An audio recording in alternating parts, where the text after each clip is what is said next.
Welcome back to our channel.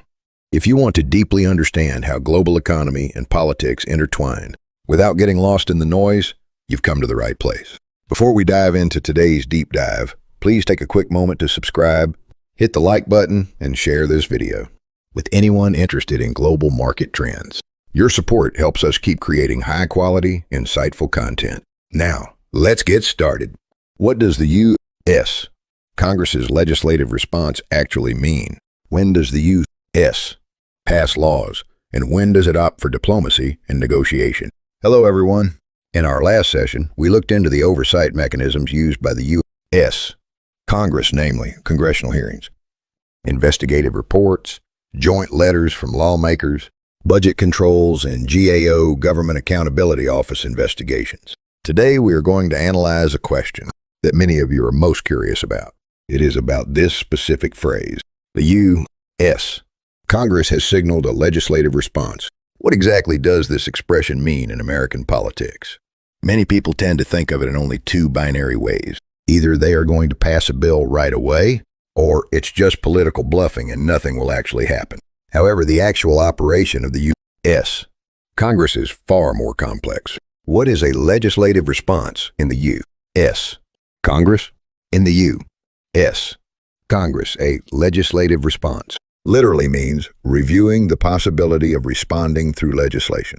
The key word here is possibility. This does not mean a decision has already been made to pass a bill, nor does it mean it is merely empty political rhetoric. After adopting a specific issue onto its policy agenda, the U.S.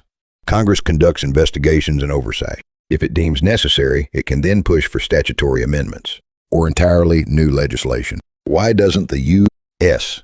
draft laws right away? The United States is the world's largest free market economy. Once a law is enacted, its ripple effects impact not only American companies, but also allies, financial markets, supply chains, and consumers worldwide. Therefore, the U.S. Congress generally follows a sequential process: raising the problem, fact-finding and verification, gathering feedback from businesses, executive branch negotiations, evaluating the executive branch's actions, reviewing whether the issue can be resolved under existing laws. Finally, considering new legislation if existing frameworks prove insufficient. In short, legislation is one of the absolute final steps in the process. What does it mean to consider legislation? When the U.S. Congress states, "We will consider legislation," it sends a highly potent signal to the executive branch. In other words, it means if the administration fails to adequately resolve this, Congress will step in and change the system itself. Consequently, the executive branch takes this signal very seriously. When does the likelihood of legislation increase? In American politics, the probability of legislation rises when several of the following conditions are met. First, when the executive branch's diplomatic negotiations fail to yield results. If Congress judges that enough time has passed, yet the issue remains unresolved, it may consider a stronger response. Second, when damages to American companies continue to mount. If businesses repeatedly report declining revenues, restricted market access, discriminatory regulations, or additional costs to Congress, lawmakers will reevaluate the severity of the issue. Third, when a bipartisan consensus is formed. While the Democratic and Republican parties often disagree on policy, they frequently move in lockstep on matters related to national security, tech competitiveness, and protecting American industries. Fourth, when the president and the administration align on the same policy direction. When Congress and the executive branch are pulling in the same direction, the chances of legislation significantly increase. Then, what is the actual probability of legislation passing? We must be very cautious here. Saying at this stage that a bill will definitely come out, or it will absolutely never happen, is not a fact-based analysis. In American politics, after a report is published, some issues are resolved through diplomatic negotiations. Others are wrapped up via executive orders, and only certain matters actually culminate in legislation. Therefore, the specific probability varies heavily on a case-by-case basis. Historical case study, China. China is one of the long-term targets of U.S. congressional oversight.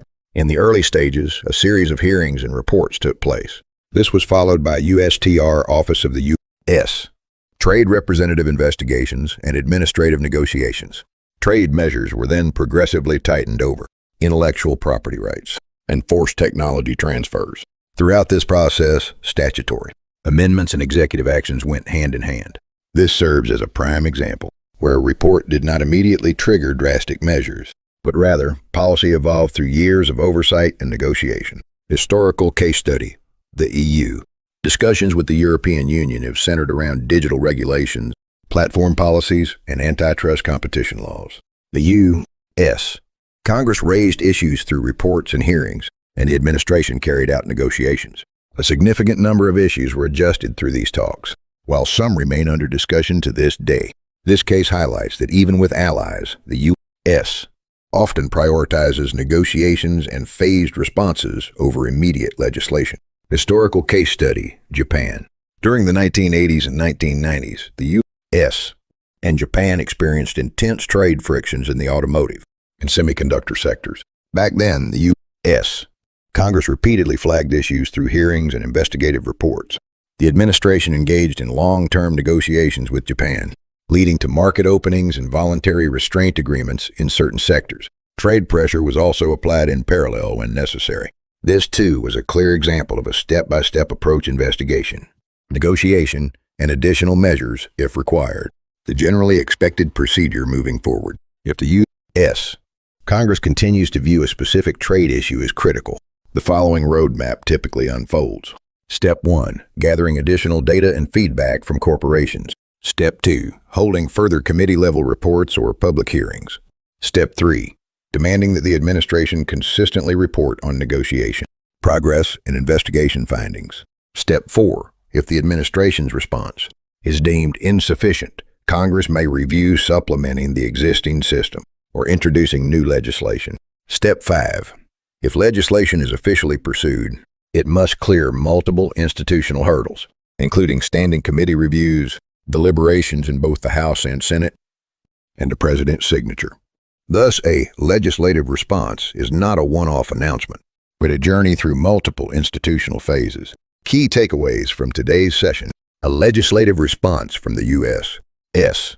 Congress is by no means a light statement in American politics. However, it does not mean a new law will be minted tomorrow.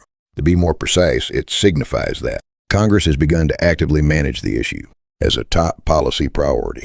It means they will watch the results of investigations, oversight, and negotiations, and then, if deemed necessary, they stand ready to deploy various tools, including legislation.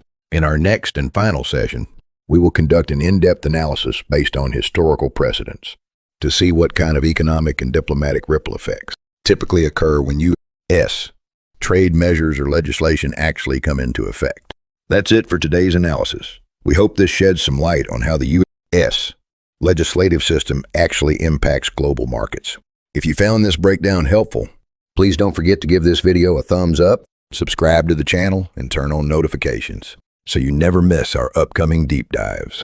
Also, feel free to share your thoughts or questions in the comments below. We love hearing from you. Thank you for watching, and we'll see you in the next video.